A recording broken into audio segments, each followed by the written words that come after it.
Do I think it has something to do with the devices and how dependent we are on them and social media? I do. And it's interesting though, like I've said for years that salespeople are the professional athletes of the business world.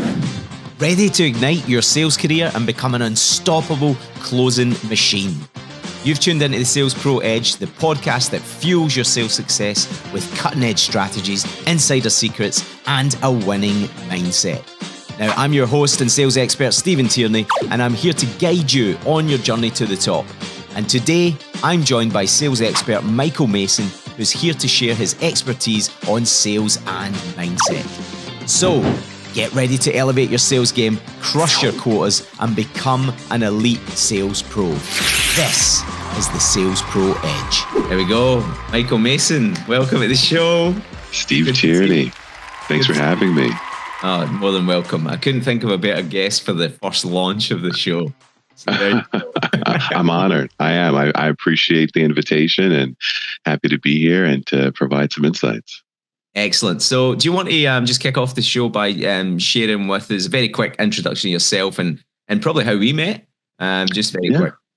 Absolutely. So I'm Michael Mason out of Phoenix, Arizona, and I would like to consider myself a world-class sales professional. I say that because I've worn many hats in the sales space, started as an inside sales rep and have done everything from, an account executive to a sales trainer, a leader of learning and development within an organization, sales manager, short stint as a VP of sales for a startup. And ultimately, my favorite place to be in sales is leading sales teams of sales professionals and helping transform them into world-class sales pros. So a little bit about me. And we met in Arizona, didn't we? And Scottsdale. We sure did. Yeah, we met in Arizona. Yeah, I came over to an organization where you were running the learning and development and I came in as a sales trainer for the Scottsdale office, and I think we became best friends like immediately. I would certainly back up your sales experience, and hence why you're here. We've had some really good times sharing experiences and hearing stories and watching each other train salespeople. Yeah. It's been good fun. So what would you say then, Mike, is one thing that's been on my mind is, and you hear this a lot, is how sales changes. So I'm a little bit older than you. We were discussing this before we came on here. But, I've noticed that I've been training now for over 30 years, over 3 decades. And you see the difference from way back in my day when it was just always be closing, push, burn it, close it or burn it.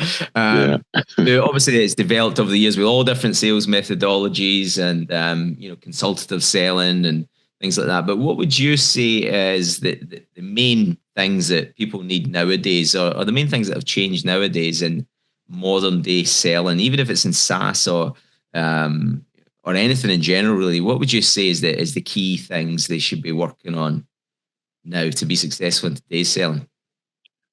It's an interesting question. I look at it from a couple of different angles. I look at it from the sales rep perspective as well as the sales leader perspective. And so I think it's different. So like, for example, as a sales leader, to your point, I've been in sales maybe quite as long as you have, but I've been in sales a very long time. And I think one thing that has changed is the way that you communicate to the sales reps as a sales leader. I think it's changed. Like you mentioned, the old kind of burn it down and always be closing and the aggressive tactics that maybe you and I came up on. And not to say that they're not effective any longer, but I think you have to change kind of your tone and your delivery for this newer, younger audience of sales professionals, if that's who you're working with. But from the sales rep side of things, like what do I think is important for them to be successful? I think a big part of it, there's a few things, right? Prep and org, but that's not new, right? Preparation and organization of and having plans for how you're going to approach your sales calls or your sales meetings, the particular customer or prospect that you're engaging with. But again, that's not new, but I think it has changed because of the technology that we have at our disposal that can sometimes make it easier to establish a solid prep and org. I'm big on systems and processes, right? And not in a way that they're rigid, but systems and processes that are organic and flexible. So you're not going into meetings or calls winging it without any kind of floor process. You have kind of a foundation in mind that is consistent, is duplicatable, but also has room to be able to adapt to the type of prospect you're speaking with, the industry, the vertical that you're going into. And so I think that's really important. Presentation, I think, is really key now as well too. We're on Zoom right now, right? We're virtual, and a lot of sales reps are in virtual environments, though many of them are transitioning back into the office. And so I think presentation is really key. So, I mean, things like your dress, making sure that your camera is on is key.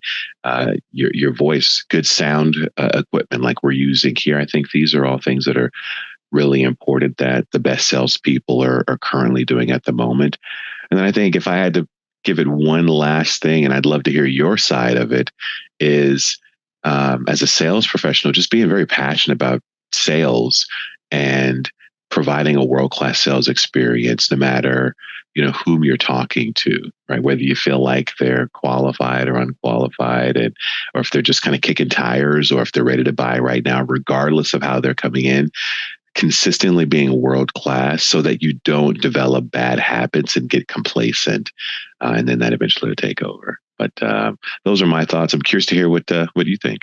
Yeah, that's really interesting. And if I could just jump on one of those that you said there, the prep and the organization before your sales call, because I've found with some companies it's almost like you've got the sort of SaaS businesses who understand that. I tend to find that, especially in enterprise level and things like that, where they know that's important. But if you go down to the smaller end of companies, and maybe even outside of SaaS, some of them think that volume is still the game. Like people are spending too much time on prepping, and it's just volume. But there's never really a black and white, is there? And I think that's the problem that they have. They think it's one or the other.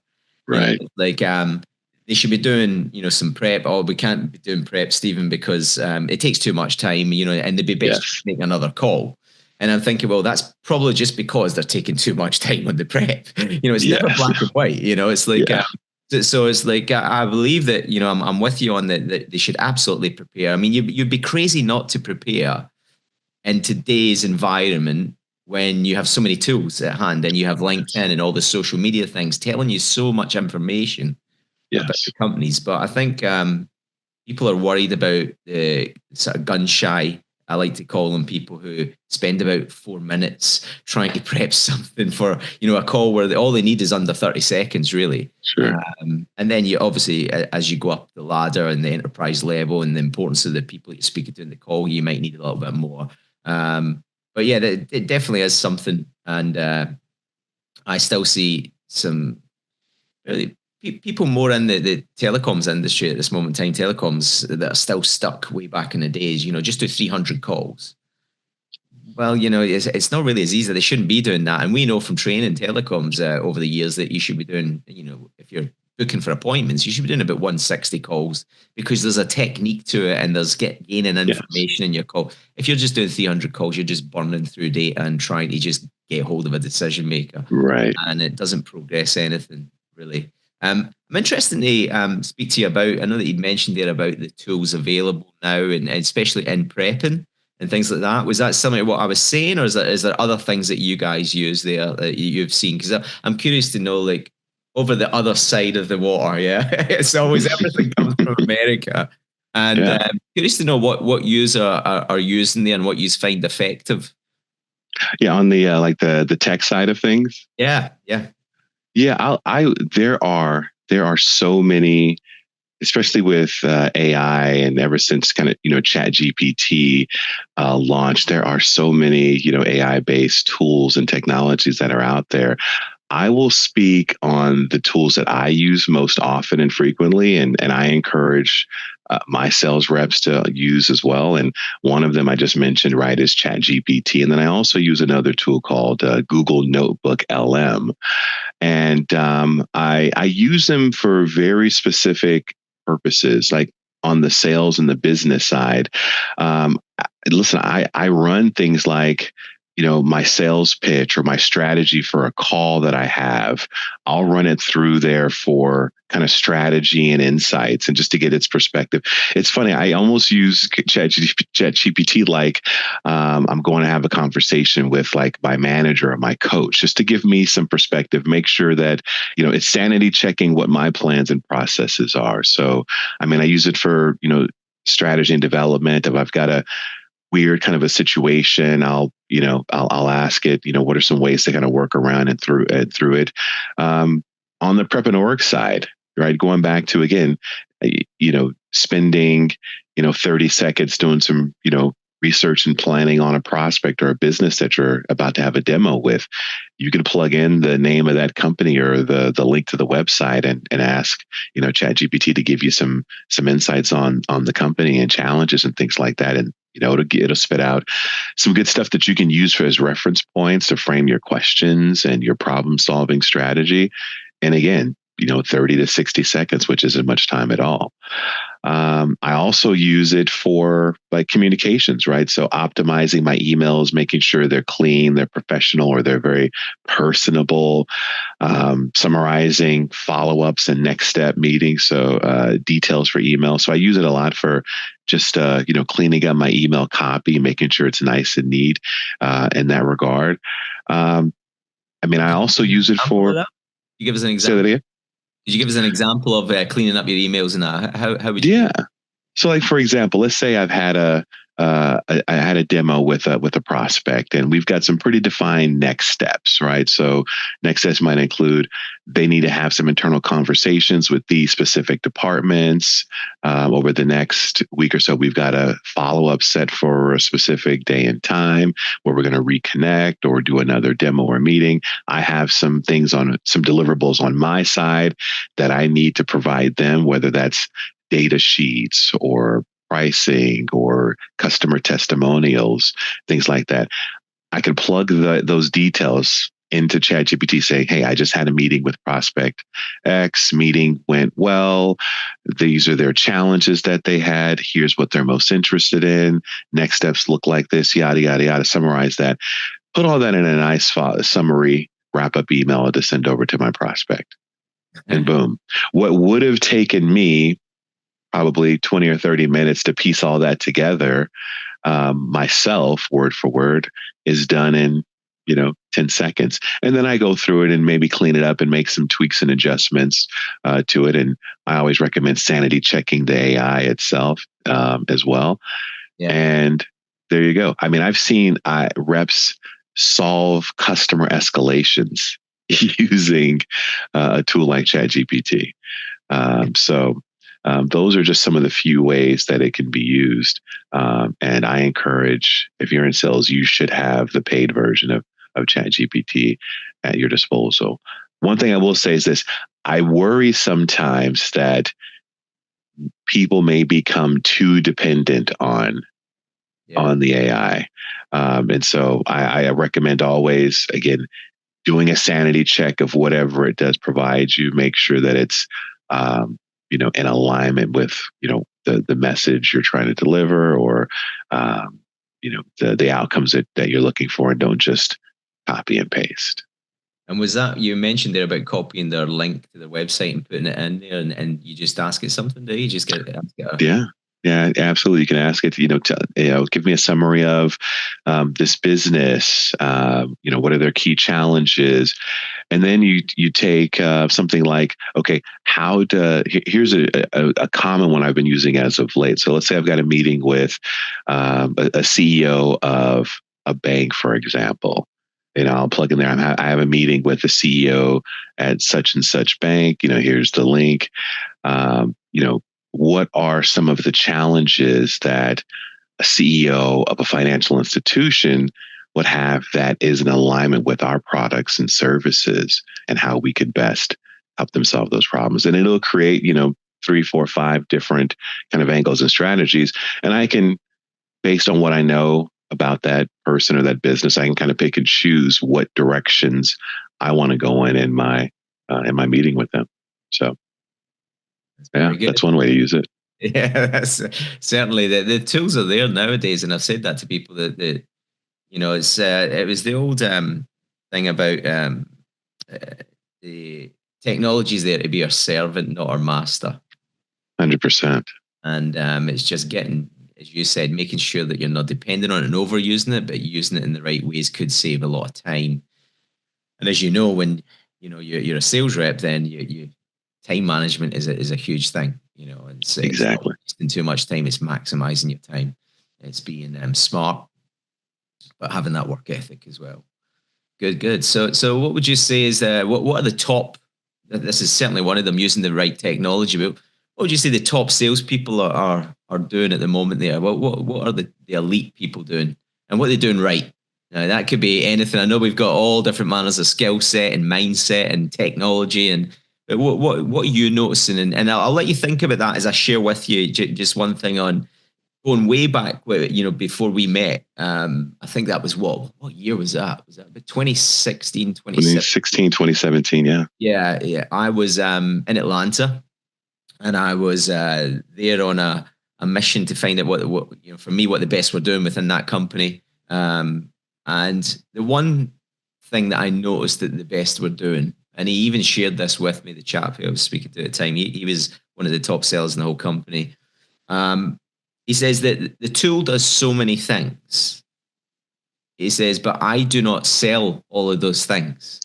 He says, I only sell to whatever I find is their pain. And if it's a one particular thing, I'll really hone in on it.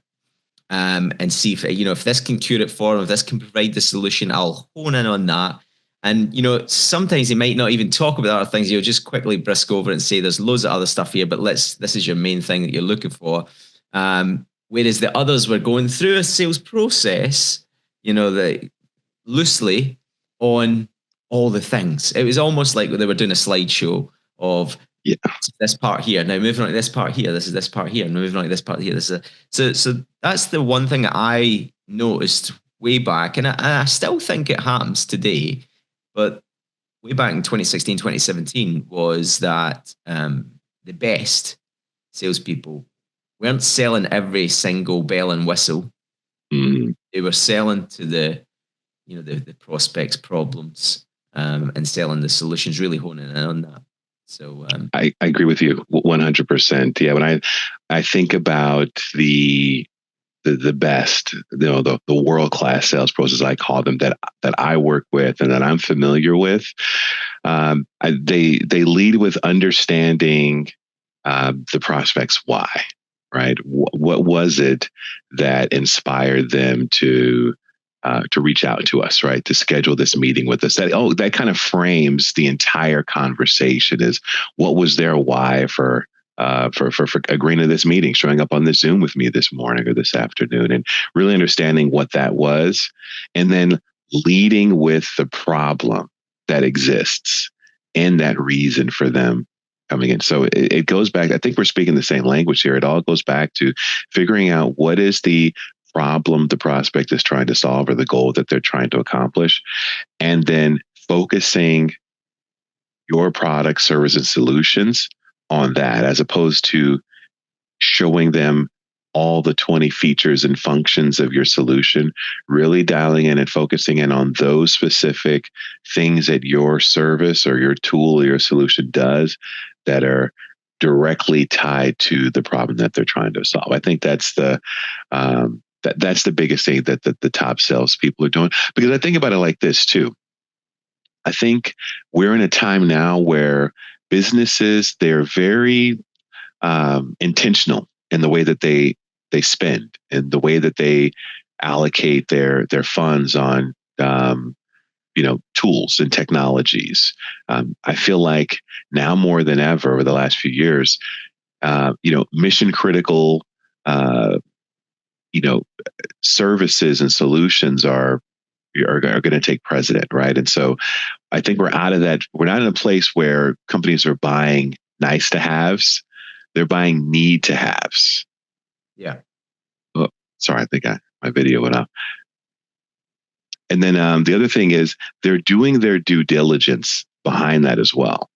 So again, especially if you're in the B2B space, you can best believe they're going to be looking at, 2, 3, maybe even more vendors and comparing and contrasting, right? So knowing that you have to really hone in on what it is they're trying to solve for in their business and differentiate not only your product, service, or solution, but yourself from the other reps that they're going to meet with. I'm reminded of a story from a deal that I closed. I think this was like right before the Christmas break, and at the end of the demo, one of the attendees said, "Thank you, Michael. Thank you." And I'm like, "I know you're welcome." And she goes, "No, let me tell you why." She's like, "We met with 2 or 3 of your competitors before we had this meeting with you, and you were the only one that explained everything in a clear and understandable way. You were spot on to what our problem was. The other reps that we met with, they were, they were making us feel dumb by the questions they were asking us, and they weren't really prepped. And you just made this so simple and so easy, and you were, right on the problem that we were trying to solve. And I think that's why we're going to go ahead and move forward with you." And so I think that is just one of many examples of, honing in on the problem and, focusing there and not product dumping. And again, being an expert and a consultant at the same time. Yeah, and as you said, you're leading with that. That's really near the beginning of the conversation, and you're framing, which was a good word. You're framing the conversation that way. Pre-framing, as you'll also know. And I taught some people recently about pre-framing, and I gave them the story about a client of mine who they'd introduced a new product, and they said, I said, "So who's this for?" And they says, "It's for all our customers. Like every single customer we've got will actually benefit from this." And because they had a very specific niche tool. And I thought, okay, so I wanted them to pitch it to me as if I was a customer. So they were planning to visit face-to-face local customers of theirs and pitch this new tool that can plug in. And so they pitched it to me, and it was pretty poor. It was just like a slideshow. They never even asked me if I wanted it at the end. They never closed me. But I did say to them, I says, "Look, from what you've told me," I says, "I want you to, when you go to that face-to-face meeting, I want you to start by framing it. Because when they're going there, they know what the customer challenges are. They know what they're looking for." And so I said to them, "Look, mention these things at the beginning of your presentation. Thank them for your time today. If X and Y is something that you'd be looking for, or that you would find, would better your business, then this is going to be a very valuable meeting. And this tool that we're about to show you will be absolutely perfect for you."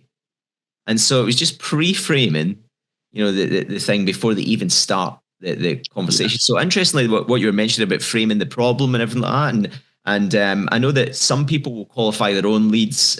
Sometimes there's always further qualification on the demos or things like that. But I think if you start, leads, as you said, with the problem, and then from what they're telling you, they can pre-frame it before they jump in. You can say, "Well, look, 100%. That is the problem that you're looking to fix. Then this is going to be a very valuable meeting, and this tool will be absolutely perfect for you." Absolutely. So yeah, and that goes back to the whole prep and org piece too, right? I mean, to me, in order to pre-frame, there has to be some form of kind of prep and research ahead of the call. And again, I think, sometimes some leaders might hear that and assume that you're spending an hour getting ready for a demo. No, not at all. To your point about the pre-framing, that you could figure out how you're going to pre-frame this to your audience just by knowing, okay, what title or role is the individual or the people that I'm meeting with on this call? What industry vertical or space is this business in? And if I have an idea, if I've got some detail on why they're meeting, pre-framing based on what it is that they're trying to solve for. And again, you can figure out pretty quickly and easily, either on your own, and even put those things into a tool like a Chat GPT or a Claude or Notebook LM, and it can also help you to pre-frame as well. You can tell it to pre-frame this situation, and boom, in 3 seconds, you've got a pre-frame set up. There you go. And as you said, just double check it. That if you're leading with the problem, you get them to confirm the problem that aligns with what your pre-frame's been telling you, and then you can pre-frame it before you even jump into it. So nice, I like it. So salespeople, you talk about methodologies and processes. I know that you'd mentioned earlier there that you're a big stickler for a good process, and I guess it goes back to, like, if I think about my sporting days, we would have what we called a drill, and the drill was something that would use. Okay, here, yeah. The drill was something that you would use. It's almost like your concentration. You know that you are going to do a certain way of approaching the shot. You're going to pause at the back. So for those of you who are wondering what the sport was, it was snooker, but it's a bit like pool for the American listeners. Right. Yeah. So you would have a drill where you know your process as you're looking at each shot, because you have to have something to do routinely when the pressure's on. Yes. So that it's not random. And so I always look at the basics done really well is always a good foundation. And so talking about the process that you were saying, that there is sort of sales processes. What's the type of things that you're seeing, and what would you recommend? Is it fairly standard stuff that you'll do, or do you design, like, I'm very visual, so do you design like a step-by-step sort of mapped process? What would you say? It's that's an interesting question, because, as you know, I mean, there are like an endless number of sales and methodologies, spin, gap, like the list goes on of what are out there. And I think over my sales career, I have found a way to kind of meld different elements of a lot of these different methodologies into one that fits the product and service and solution that I'm selling, the type of audience that I'm in front of. Because that's one thing about sales, is you should be picking up on patterns. You should be picking up on consistencies, things that happen and reoccur over and over again. If you're not paying attention to the patterns, you're probably costing yourself lots of sales and tons of revenue. And based on those different patterns of behavior, the types of questions that you get asked by your prospects, the most common objections that they give you, that next step process at the end. Like, even in the negotiation process, there's patterns. And so even on the discovery side, at every stage of your sale, from open, the support, the probing, the closing, and the negotiation piece, you ultimately kind of create a meld of all of the different methodologies that fit your the space that you're in as far as sales is concerned. And that's ultimately what I've done. I take elements from all those different methodologies, and I bake it into a solution or a process that fits the type of sale that I'm doing and the audience I'm doing it with. Nice. So here's a controversial question for you. I'm going to put you in the spot here. I saw a video recently, Dana White, the UFC president, and he was talking about how a lot of people nowadays are weak. Right, so the younger generation seem to be weak. Or he was talking about, but he says that leaves the gap for the real savages. So if there's someone who comes through who has that fire, that determination, that discipline, he says it's going to be easier for them. They're going to wipe the floor because there's so much, competition out there that's weak.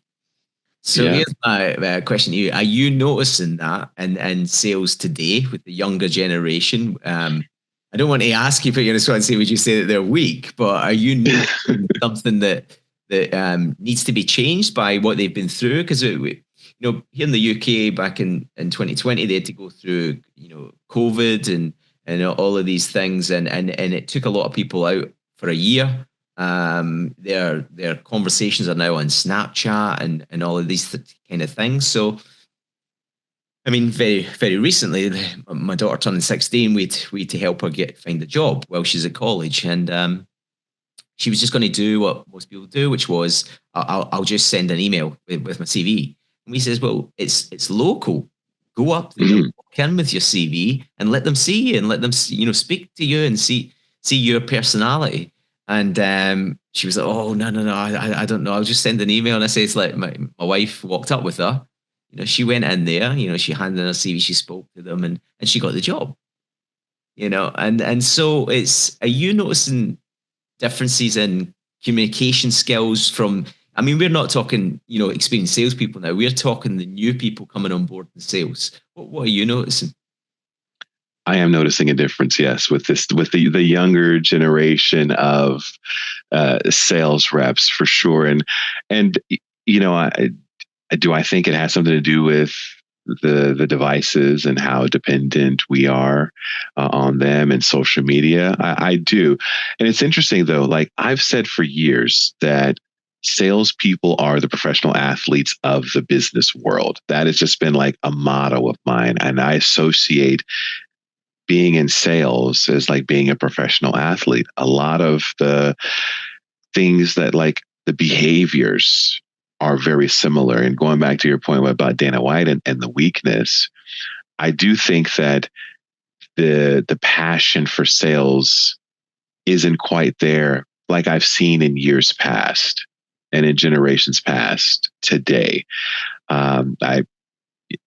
It's for a lot of people, it seems like it's just a job. That's what it is, as opposed to looking at it the way Brian Tracy, for example, described it, that like in sales, you are the owner of your business. Like you're a business owner. You own every aspect of your business. Your owner, operator, your manager, your CFO, your everything, and really looking at this as a profession and not just a job. I do feel like that has changed. And going back to the whole topic around weakness, I think that comes from, again, a lack of like seriousness and passion for what it is you're doing and what it is you're selling. Training, preparation. You think about athletes and how, they train religiously. They're in the gym physically training. They're training by watching film and studying, their opponents. And I don't know that I see as much of that today as I saw in years past. And I do think that creates a certain type of weakness.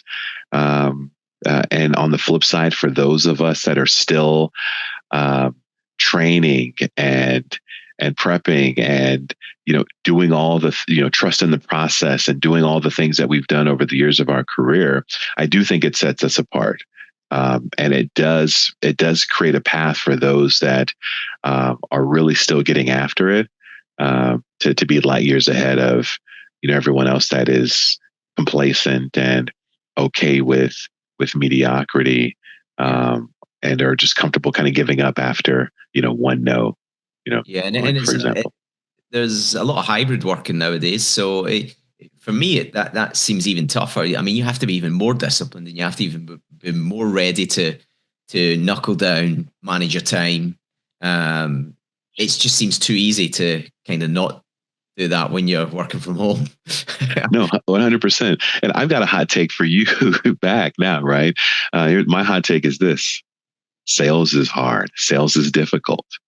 I know no one will, you don't want to necessarily say that out loud, especially as like sales leaders ourselves. But the reality is sales is it's difficult. It's challenging. You're going to hear more no's than yeses, right? Let's just say, for example, you have a 20% close rate, right? So you're batting 200. Well, in Major League Baseball, batting 200 could get you into the Major League Hall of Fame. Yeah. But in sales, you look the other way. It's like 80% of the time you're hearing no or you're getting rejected.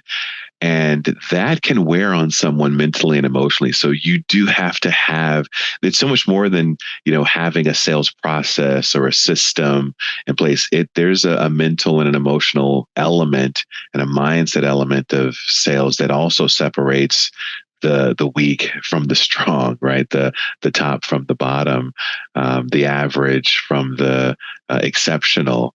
And I think that's also something that we do need to be mindful of, is that there is just a certain level of grit and attitude and wherewithal and stick-to-itiveness that I think you also need to have to be successful in sales, the same way professional athletes have to, go through difficulties and challenges and trials. And there's a reason why your top professional athletes are paid and rewarded the way that they are. It's because they are exceptional at what they do. And if you want, relative rewards and success in sales, you have to, again, have a very similar approach to it as a professional athlete does. Yeah, and here's the thing. I don't think that's changed then in the I may be wrong, but I don't think that's changed in the professional sporting arena. Is that you will still get you'll get a majority of people who won't make it. Yep. And then you get those top elite people who, as you said, everything's dialed in. The discipline, the fire, they're doing the things when other people aren't willing to do them. The saying no to a lot of things. There's a book coming out by Dan Heath. I think it's Dan Heath, called Reset, and that looks good. And there's another one coming out. I think it's actually titled The No Book, by Tim Ferriss. So, and it's about being, so dialed in with everything that you're saying no to most things. So, love that. But go back to my point there. I think that you still get it in sport.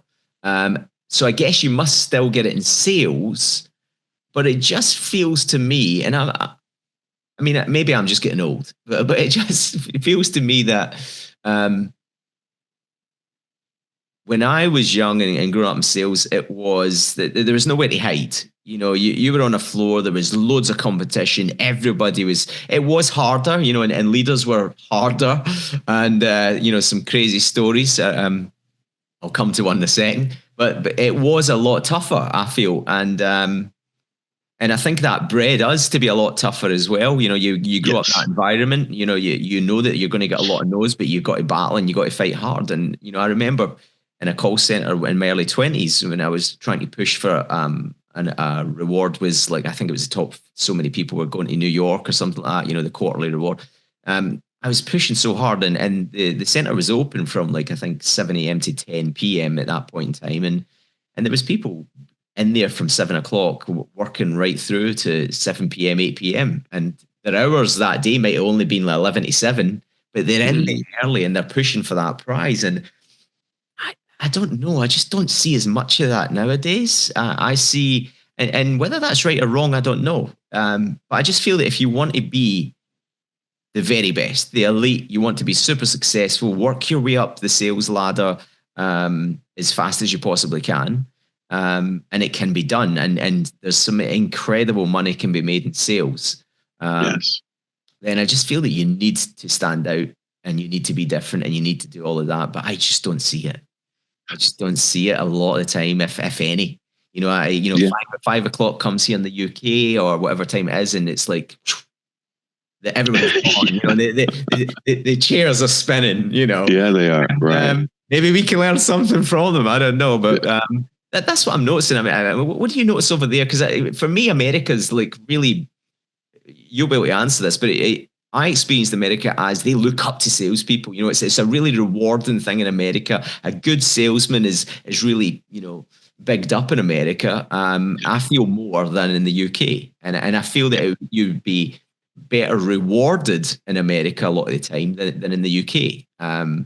So Are you noticing these changes, or what is happening, over there, or is it just the UK that people No, are? I think I'm sure it's global. I do. Yeah, And to your point, I remember as well. I remember, sales floors where it was so loud because so many people were on the phones. Some people were under their desks, right. right? Yeah, that's right. Or you're on a sales call and you're walking around the office having your conversation, right? Creating that energy and that buzz. And That's right. ever since the whole kind of transition to work from home, and now we're in a place where there is a return to office, but it's flex and it's hybrid. So for a lot of places, this is only a couple of days a week. And so, some days you may only have a small cohort of people in the office. And then some days there may only be one or two in the office. You do miss out on that camaraderie, that competition, that face to face, that hearing what other people are saying, good, bad, or otherwise, and, and taking and learning from that, and I do think that affects results to a degree. Every org has those lone wolves that that person is going to perform at a high level, whether they're in a cave, whether they're in the office, or whether they're at home. There are those outliers, and I think that's kind of who we're talking about, that separate themselves from the rest of the pack. But for everyone else, yeah, it is. You see a lot of reps that are kind of on their cell phones, in between calls or during calls, so they're only kind of half paying attention and focused, and that's kind of that could be a bit of a distraction, and that takes away from, I think, performance as well too. And again, it just there is a certain kind of complacency in somewhere. I do just enough, right? So you say my dial goal is 100. I do 100 or 101, right? My talk time is, 2.5 hours. I get my 2.5 hours. If I'm paid from, 9 to 5, I'm in at 9 or 8:59, and I'm out at, 5 o'clock on the dot. And yeah, so that does exist here as well too. But again, going back to your point, when you look at the numbers, who is exceeding target and expectation, and what are their patterns of behavior? Some of the things they have in common, first one's in, last one's out. They're listening to their own calls and reviewing their own calls. They're, instead of, watching TikToks or whatnot, they're watching sales training videos or something like that. Again, they're taking the professional athlete approach to sales, and their performance reflects it as well. Yeah, it's interesting because there's a client of mine recently, and I decided that we trained them on this whole process of booking appointments for the telecoms industry. And I've been working with them for a good 6, 7 months. We had some new people in, we were working with them. We've trained them on the process, but I thought, I'm going to give you access to my whole online training program that has this process all in it, so that you can watch these videos, you can reinforce it. If there's anything you never quite understood, it's all in there.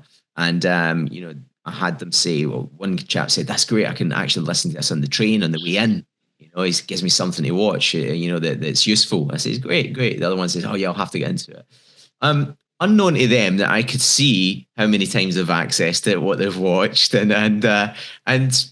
none. There was the chap who says he watched the train, didn't watch it at all, and the girl. So I went back in. I remember getting back in like a few weeks later, and I says, "How have you got on with the videos and stuff like that?" And the chap put his hand up and he says, "Yeah, I'll be honest with you. He goes, I haven't watched any. I should have. Completely forgot." I said, "That's fine." I was talking to him separately. One girl says, "Oh yeah, I've watched some of them." And I was like, all right, so what have you watched? I know she's not watched anything. And she's gone, oh, dribs and drabs, just this and that. And I was like, okay. I says, maybe we can log into it, because I know that her login was revoked because she never got logged in time. Says, could you log into it and show me then? And she couldn't. And I was just like, panic. It's panic. But we provide people with these tools, and the average person won't use them. Whereas, going back years ago, if someone had given me something like that, I would be like, right, this is amazing. I'm going to start watching these. I guess the one thing that I'll share with you, for me, was the reading of books. As you can see behind me here, there's loads and loads of books, but I was guilty of the addiction of buying books. Like I really love this, and I would have about 6 going at 6 one time. So I made an agreement with myself this year to only listen. Sorry, just checking here. Sorry, not only listen, no, only read. And I'm saying listening because some of them are audible, but ones that I'm actually wanting to learn something. What is my goals? Does it take me a step closer to my goals this year? And if that's trying to dial it into just 1 or 2 books which are going to support the goals. And so I've promised myself to strip it back and learn just about, if a book I'm reading at the moment is Get Scalable. And so I'm reading that because I want to scale up the business, and I'm looking at processes and things like that for that. So that's what I'm trying to do on the book front. You were always a big advocate in reading. I remember you would sit there, and at the end of the day, before you would leave, you would make sure you've read X amount of pages. You even left the workplace, and it's a great thing. I've never forgot that, and it's just those little things make you stand out as someone who's disciplined and who wants to get better.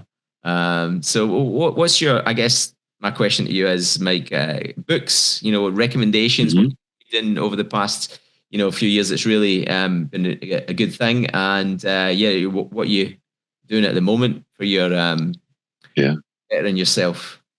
Yeah, it's interesting. You made me reflect because, like you, I was a book junkie, or a knowledge and information junkie, right? It's like, it's not so much the book itself; it's the knowledge, it's the information that's within it. And I look back at like my 30s, and I was just in consumption mode. I just had an appetite for knowledge and understanding, where I was just consuming anything and everything that grabbed my attention. Right. It was all over the place. And I'm at a point now where, like you, I'm much more intentional about what I'm reading. And you nailed it. It's all about, does this align with my goals? And I when it comes to content that I consume, I break them up into kind of 3 categories: personal, professional, and financial, because that's kind of where my focus is right now. And so I kind of organize the content that I'm reading based on those 3 pillars. And so I take books that align, again, with personal goals, professional goals, financial goals, and I kind of stay in that lane for the most part as far as my consumption of books are. So, like, for example, like now and most recently, like on the personal side of things, I've been reading this book, which it's actually a book of books. It's the Neville Goddard collection. I don't know if that name sounds familiar at all. It's an old name, and the whole like mindset space, and visualization, mental picture making, assuming the wish fulfilled kind of, and it's all about just having the right positive mental attitude, right? Seeing things from the end that you want, the ending or the outcome that you want, and just getting really good at that. And so that's where I'm at on the personal side of things. On the professional side, I've recently read a book called The Lean Startup, and it's all about creating a minimum viable product. And I read that book because I've been with an org where we've been building some MVPs and doing some product advancement and changes to keep up with our industry. And it was funny, the book, like I was, as I'm reading, I'm like, we're in these spots. Right. And so it was interesting that it was in real time. I'm reading this book and learning about, the startup world and creating a product and testing it and getting feedback from customers and making tweaks and changes while doing those exact same things. So that was actually a really kind of fun read and experience because it was all in real time. And then on the financial side, over break, over holiday, I read I Will Teach You to Be Rich by Ramit Sethi. I think that's the author's name. And I've got it behind it here. Do you? Yeah. And it's, it's interesting, right? You mentioned earlier in our conversation, like going back to the basics. And that's really what that one was. It was just like very basic, very fundamental that I think can easily be forgotten, kind of financial tips and strategies. And it's funny. I feel like one common thing with salespeople, right? Like money comes fast and money goes fast. And so those of us that are in sales, I think it's really important for us to have some financial literacy and guidance and direction there to make the most of all the hard work we put into, to accomplish our financial goals. Because I think the early days of sales is the more money you make, the more you spend with a lifestyle. Yes, it's true. Exactly right. Lifestyle, big balling, being the man or the woman. Right. Yeah. Okay. Good. Yeah, that's definitely something that I certainly didn't learn when I was in sales when I was young. I was probably on that one that we were just discussing there, where the more money you make, the more you spend. The better things that you want, the better car you want, the better clothes that you want, the better lifestyle, And but you're right. If we had, I remember my dad always telling me this when they were 18, and they always used to go out drinking and in Scotland and going to the social clubs and all that kind of stuff and going to concerts and all that thing. And they would spend their money.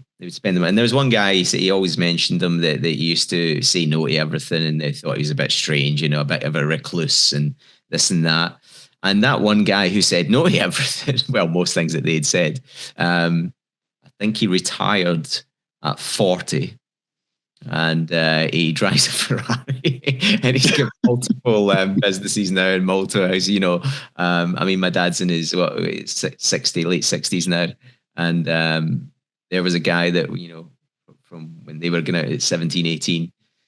This chap was probably saving and investing and things like that, and there you go. We do have to live. But that story, it reminds me of a time like in my early career in sales when I first got in my early 20s. An older gentleman, a much older, like he probably could have been my grandfather potentially. He was a sales professional in one of the orgs I was at, and he would see me in the office and he saw me working and reading my books, and like he could tell I was on it. And he took me to lunch one day, and we just had lunch and we just talked about sales and life. And he gave me some advice that has stuck with me all these years, right? This is easily over 20 years ago, I would say. And he said to me, he's like, work hard while you're young so that you can play when you're older. Oh, that's nice. Right. Yeah. But of all the advice, he gave me sales advice and, gave me some tips and tricks and strategies, but that was like the most profound thing he said is work hard while you're young so that you could play while you're older. And that's what your story reminded me of that. Sounds like that's what that guy was doing. And so, yeah. Wow. And he's right. Yeah, absolutely. That's good. I think it has to be a balance between living life, but I think making it part of your routine that, you pay yourself first and you put it into investments and just so that you never ever miss it. That's what you've just been used to. As your man said there that you'll enjoy life later. It's almost like if you do the hard things first in life, then later in life it becomes easier. But if you do the easy things first, then later in life becomes harder. It does. No, 100%. Yeah, absolutely. There's a good book on that, actually. I don't know if you've read The Slight. Is it The Slight Edge? Yeah. Yeah, that's back there somewhere. It's in there somewhere. Yeah, good book. He talks about that. So we're getting to time. I just want to ask you something, and I'll put you in the spot here, so I'll give you a little bit of time to think about it. But two things really. What would you say, and we'll come to these in a second, what would be your top tips for salespeople nowadays? And the next thing is like, what would you say is the biggest objection people are finding nowadays to try and overcome, and maybe giving them a tip on how to overcome that? So one of the big objections and maybe your tips on salespeople nowadays. And I think, I'll kick it off really with give you some time to think about those questions. But for me, you hit the nail on the head when you were talking, when I was asking about processes and things like that and sales methodologies. you have to take all the great things and adapt it to what you're selling. What are you in? So there's some people that I have clients on, and you can't give them the same qualification method that I would use because they're in a financial industry, and it's a different type of qualification. So there's always types of things that need to be adjusted and changed. But for me, it still boils down to the basics really, really well. Just last night I was watching a UFC. It was two women that were headlining it. Mackenzie Dern was fighting this other girl, and she done a jiu-jitsu move. She got her in there. She's a jiu-jitsu world champ, multiple world champion, and she got her into a move. Took her time. The seconds are ticking down, but she knows she's so well honed. She doesn't rush anything. She knows what she's doing, and then she gets that tap out with an armbar. And it was a commentator that said, that is the basic 101 of jiu-jitsu done to the highest level. And it got me thinking about, our call today and sales and things like that. I was thinking, there is things that you got to adjust for the industry and what they sell and, enterprise level compared to a small business. But I think some of the best basics done really, really well, you still can't beat. Like your even your rapport building skills, your connection with people, your listening skills, but really like actively listening. We talk about listening skills with salespeople, but really, what does that mean? Oh yeah, I'll listen, but it's listening out for everything. The things that they're not saying, the things that they are saying, and recapping back to make sure you've got that correct, and just the basics done really well. And for me, the qualification done really well. Like I always say to people, and I've always said this for years, I lead my sales game with the mindset of a doctor. Can I help you? Right? You've came to me, or I'm reaching out. Can I help you? And I need to qualify it and listen and ask the right questions to see if I can help you, first and foremost. And if we can, if we're a good match, then, we're on the right path. And so I think for me, it's some of the biggest tips is getting the basics honed in to mastery. Your rapport and connection with people, your listening skills, your qualification skills to the highest level, and really all other things, like your closing skills as well. Maybe that's for another call that we do, but are people getting a little bit too extreme to the other end where they're not closing, and they're waiting on it being closed? Is another question. But yeah, that's for me. My tips is to, I guess my number one tip, is to hone the basics to an expert level. I agree with you 1000%. It's so funny. I think our answers are going to be the same, but I think I'll just frame it a little bit differently. To me, I believe communication skills. Yeah. They are the foundation to being successful in sales. It doesn't matter, I don't think, how great of a system or a process you've got or what sales methodology you're using, nearly as much as it is your ability to communicate and connect with people. Like, it's an old saying, but I think it still holds true now, maybe even more than ever, that people do buy from people and companies that they know, like, and trust. Yeah. And the way you establish that is through great communication. So I am a firm believer that the way that you speak is foundational in sales. You talked about actively listening and listening for understanding, listening for comprehension, listening for a problem that exists that you can help them solve, listening for a goal that they're trying to accomplish that you can help them get there. That's what I think about when you talk about like actively listening. And again, being able to ask questions that lead you to the answers that you're looking for, right? And that help lead them to, how you can help them. So I do think asking good questions is an art, and your ability to ask questions, it's tied back to your listening, because what feedback they're giving you should organically create questions of curiosity for you, right? It's the follow-up questions to their statements or to their questions. I do think that that's key.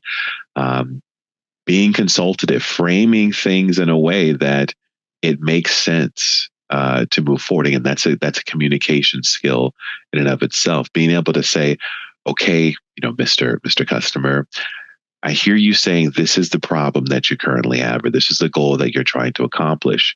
These are the difficulties and challenges that you've experienced on your way there. Here's how our product, service, or solution is going to be able to help you solve that problem, accomplish that goal. And here's our process of getting there, right? Is this in alignment with what you're looking for? It is. Okay, great. Here. All right. Now we're into next steps. Now we're into asking for the business. And if you do it right, sometimes, and I love it when you don't have to ask there. I love this statement. What do we need to do to move forward? When I get that from the customer, that's music to my ear. That means I did everything right on my side. And all of that is just communication. So I think it's about being a better communicator. The better you are at that, the more successful you'll be at sales. I'm with you on that. And I remember teaching a girl many years ago. She wouldn't ask for the business. She was very smooth on the phone, and she wouldn't come to the end of it, and she wouldn't be getting the sales. And there was a little pause in her conversation on the phone, and they would say, "Can you go? Well, that sounds good. Can you send some stuff out to us? Can you send it in an email?" And I said to her, "Look, I just want you to do me a favor." She wasn't a pushy type of person. She actually didn't like anything like that. And I said, "I just want you do such a good job." I says, "At the end when you're finished, I says, I just want you to ask them a question." And she says, "Okay, what's the question?" And I said, "I just want you to ask them, would you like to know the next steps?" Because she'd done such a good job that I know that they're going to ask 99.9% of the time. And so she started asking that question. And I says, when they say yes, I says, "I just want you to talk them through the next steps, what they do. They can make a payment by this amount, then they've got 11 separate payments of this, blah, blah, blah. And then just say, would you like me to get that started for you?" So it was, would you like to know the next steps? Talk them through the next steps and say, would you like me to get that started for you? Well, she implemented that and then became the top salesperson in the center because she had everything else. And actually, she ended up with a nickname that she ended up being called the sales monster. And just by asking that. So what did you find is the biggest objection then? And we'll wrap up with this. Is there any good tip you can give people on the biggest objection? What's the biggest objection you hear nowadays? I think the biggest objection that I hear, and I think it might be, going back to something else you said, I think it is unique based on what you're selling and who you're selling to. So like, say, for example, like I'm selling in mid-market and enterprise to either the C-level or like InfoSec leaders or like physical security leaders. And one of the most common, like they cannot make a decision right then and there in most cases. The exception is if the house is already on fire when they come in and they're ready to move forward because they have to solve for this immediately. But again, a real common objection is that inability to, make a decision, right then and there. I mean, that's really common, but I think that's unique to the space that I'm in. So I guess the answer to that is you have to manage that, nudging it over, the next step and the next step and who needs to speak. Yes. Yeah. Exactly. Getting those next steps confirmed and locked in. I think, again, going back to something I said earlier about buyers being intentional about their spending, I'm sure, cost, price is a common objection. And again, you want to try to get ahead of that by, again, being very intentional about focusing on the problem and how you can solve that problem. And again, it's quite possible that it isn't necessarily price as much as it is the value of what it is you can do associated with the problem they're trying to solve, the goal they're trying to accomplish, and how much it costs. But I think those are they're common ones. I haven't noticed anything new. Right? I think no money, no time, need, urgency, trust. I think those are kind of tried and true, like categories of objections. But I think you're right there. I think it's I think people need to accept, like what you mentioned in your line of work there, where there's going to be multiple decision makers. They need to speak to someone else. I think first of all, they need to accept that is the process, and you should expect that in whatever line of work you're in, if that's the case. And And it's then learning the techniques of how you take them through that and nudge them closer, so that there's maybe a 3-step to the close. Yes. And then in your other point there about price, it's always going to be one. But as you said, leading with the problem, getting back to that problem, is the solution perfect for them?